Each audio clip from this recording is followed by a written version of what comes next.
একের পর এক চমক দিয়ে যাচ্ছেন প্রফেসর ডক্টর মোহাম্মদ ইউনূস। এই জন্য একটি সত্যিকারের জাদুঘরের মতোই একটি রূপরেখা তৈরি করছেন আমাদের প্রধান উপদেষ্টা, বাংলাদেশের প্রধান উপদেষ্টা ডক্টর মোহাম্মদ ইউনূস।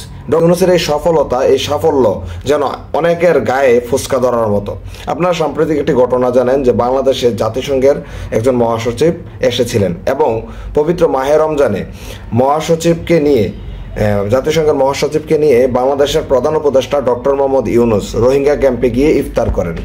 সেখানে রোহিঙ্গা ক্যাম্পে বাংলাদেশে উপস্থিত 8 লক্ষ রোহিঙ্গার মধ্যে প্রায় 1,80,000 রোহিঙ্গা মিয়ানমারের উপপ্রধানমন্ত্রী ও পররাষ্ট্রমন্ত্রী ইউথান সহে রাজি হয়েছেন।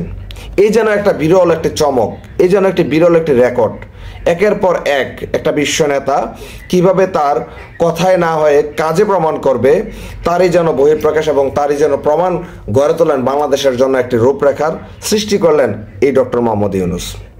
দেখেন, বিমস্টেক ষষ্ঠ সম্মেলনে ডক্টর মোহাম্মদ ইউনূসের সাথে দেখা করেন মিয়ানমারের উপপ্রধানমন্ত্রী ও পররাষ্ট্রমন্ত্রী ইউথান সহে। এবং জাতিসংঘের মহাসচিব যখন বাংলাদেশে আসছিল, আর বই প্রকাশে বলেছিল যে আপনারা আপনাদের ঈদটা আপনাদের দেশেই করতে পারবেন বলে, এরকম একটা আখ্যায়িত ডক্টর মোহাম্মদ ইউনূস কিন্তু বলেছিলেন। এই জন্য একটা বিরল রেকর্ড, একটার পর একটা যেন চমক দেখাচ্ছেন ডক্টর মোহাম্মদ ইউনূস। এই যে ডক্টর মোহাম্মদ ইউনূসের এই চমক, তারপরে যে সংস্কারগুলা, এই কাজগুলো যখন ডক্টর মোহাম্মদ ইউনূস আমাদের জন্য করে রেখে যাবেন, দিয়ে যাবেন, তখন আমাদের জন্য একটা রেডিমেড সরকার কিন্তু যখন আমরা নতুন নতুন পার্লামেন্টের সরকার পাবো, তখন তার জন্য ইজিলি কিন্তু বাংলাদেশটাকে কাজ করা সম্ভব হবে। কিন্তু বাংলাদেশ যদি চিন্তা করে ওই সরকারে বসার পরে অতীতের সরকারের মতন শুধু খাবে আর খাবে, তাহলে কিন্তু আবার দেশটা আবার ডে বাই ডে নিচে নামতেই থাকবে। তো কাজে আমরা চাই আলোকিত একটি স্মার্ট বাংলাদেশ বিনির্মাণ করুক ডক্টর মোহাম্মদ ইউনূসের হাত ধরে।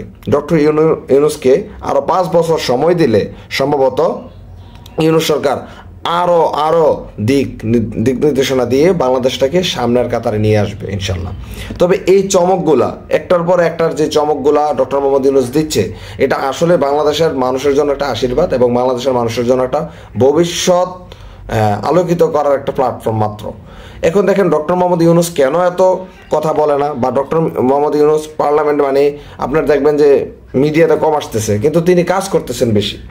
এই যে কাজ করার প্রবণতাটা, এই যে তাকে উৎসাহিত করাটা, এই যে বিশ্বনেতার পরিচয় দেওয়াটা, এটাকে আমরা ফ্রিডমলি ভালো চোখেই দেখছি এবং আমরা আমাদের মতো করে উদারতার স্বরূপে দেখছি। 8 লক্ষ রোহিঙ্গার বীরে 1,80,000 রোহিঙ্গাকে নেওয়ার জন্য প্রস্তুতি নিয়েছে মিয়ানমারের পররাষ্ট্রমন্ত্রী ইউথান সহে।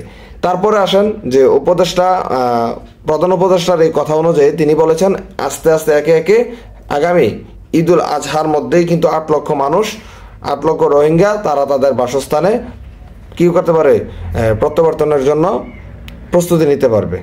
তো ভালো থাকেন, আমরা ডক্টর মোহাম্মদ ইউনূসের জন্য দোয়া করি। ডক্টর মোহাম্মদ ইউনূস যেন আমাদের এই দেশটাকে অনেক অনেক উপরে নিয়ে যায়।